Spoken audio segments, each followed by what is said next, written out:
আমি কড়াই তেল দিয়ে দিয়েছি, মাছগুলো ভেজে নিব।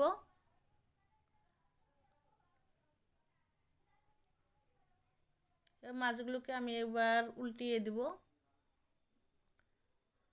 এই যে আমার মাছগুলো উল্টানো হয়ে গেছে, ভাজা ভাজা হয়ে গেছে, এবার তুলে নিব।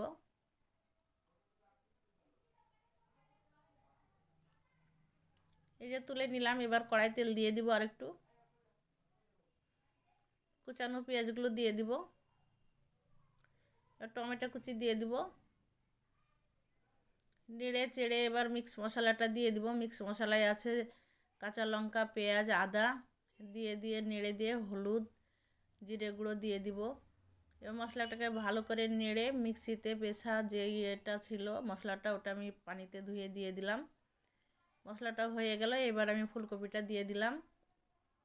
এটাকে নেড়ে চেড়ে ভালো করে একটু ঢাকা দিয়ে দিব। এবার দেখে নিব যে কেমন হলো। এই যে আমি দেখছি প্রায় হয়ে আসলো। এটাকে নেড়ে চেড়ে এবার আমি পানি দিয়ে দিব।